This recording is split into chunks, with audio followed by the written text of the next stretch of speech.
It's about time you have an easier, more efficient way to get caught up on the news. The Newsworthy breaks down the day's top stories in less than 15 minutes and gives you some lighter conversation starters along the way. Search The Newsworthy wherever you're listening now and follow or subscribe to The Newsworthy today. Hey listeners, this is Peter and welcome back to the History Shorts. Today's episode is brought to you by the podcast Republic, your ultimate listening app. Discover and subscribe to thousands of podcasts from around the world. Download Podcast Republic today, available on Google Play and the Apple App Store. Today on History Shorts. If you want to understand how America first learned the inner workings of the mafia, don't start with movies. Start with a prison cell. In the early 1960s, a small-time soldier in New York City's underworld made a decision no one in organized crime was supposed to make. He talked. His name was Joe Valachi, and his testimony would expose secrets that had been whispered about for decades, but never confirmed. The result became known as the Valachi Papers, and for the first time, the American public heard in plain language how La Cosa Nostra actually worked. Today's History Brief returns to strange history.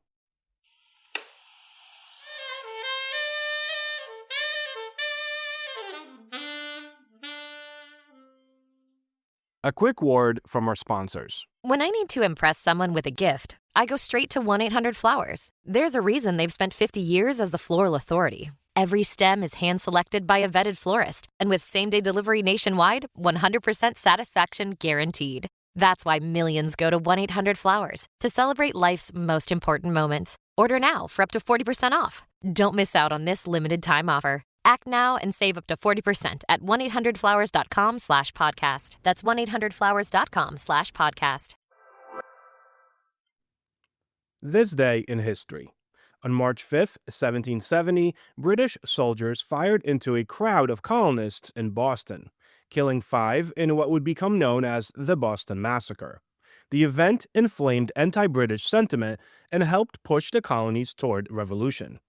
On March 5, 1933, amid a nationwide banking crisis, President Franklin Roosevelt declared a national bank holiday, temporarily closing banks to restore public confidence and stabilize the economy. Story of the day. Joe Valachi was by no means a crime lord. He was not wealthy nor powerful. He was a foot soldier, a low-ranking member of the mafia who had spent decades drifting through petty crime, bootlegging, and racketeering. Born in New York City to Italian immigrant parents, Valachi grew up during the Prohibition era, when organized crime expanded rapidly under the pressure of illegal markets. He eventually became affiliated with the crime family led by Vito Genovese, one of the most feared figures in American organized crime. For years, Valachi lived by the mafia's most sacred rule, the code of silence. You did not speak to outsiders, you did not reveal the organization, and you certainly did not testify before the government. Well, until he did. By the early 1960s, Valachi was serving time in federal prison on a narcotics charge. There, something changed. Valachi became convinced that the Genovese believed he had betrayed the family, and that a death order had been issued against him. Paranoia spread quickly in prison. In 1962, Valachi killed another inmate with a pipe, believing wrongly that the man had been sent to assassinate him. Facing a murder charge and terrified of retaliation, Valachi made a choice that stunned both law enforcement and the underworld. He offered to cooperate. When Valachi agreed to testify, the United States government saw an unprecedented opportunity. For decades, authorities had suspected the existence of a nationwide mafia structure, but proof was elusive. Crime bosses denied everything, witnesses vanished or stayed silent. Valachi was different. He talked openly about institution rituals, ranks within the organization, the structure of families, and the existence of a governing body known as the Commission. In 1963, Valachi testified before the Senate Permanent Subcommittee on Investigations, chaired by John L. McLean. Millions of Americans watched televised hearings as a man who had lived inside organized crime described its operations with startling clarity. For many, it was the first time the mafia felt real. One of Valachi's most important contributions was confirming the term La Cosa Nostra, or our thing. Before his testimony, newspapers used vague labels like the syndicate or crime rings.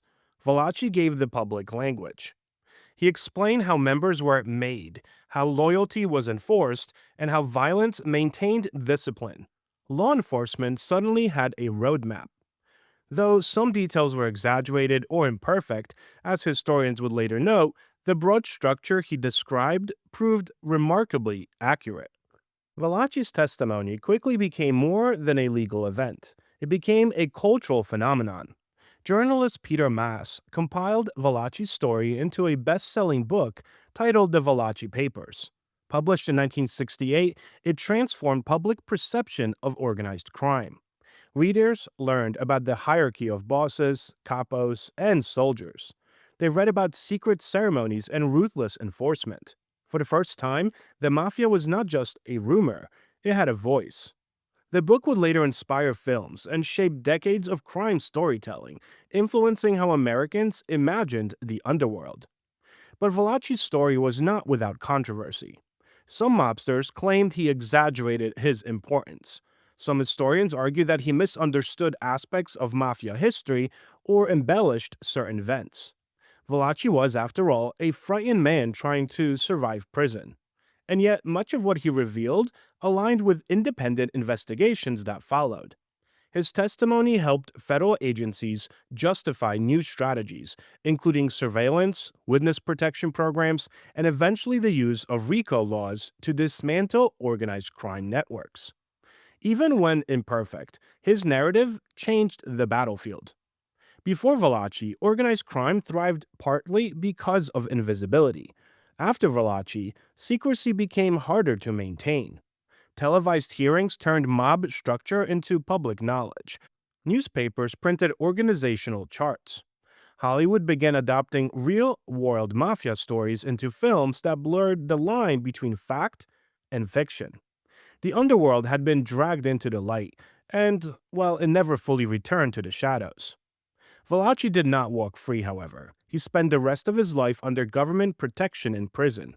He died in 1971, largely isolated, a man both valuable and expendable, a witness who had broken the code but could never return to the world that he left behind. Unlike other informants, he never built a new public identity. He remained in many ways a symbol rather than a celebrity. The History Brief.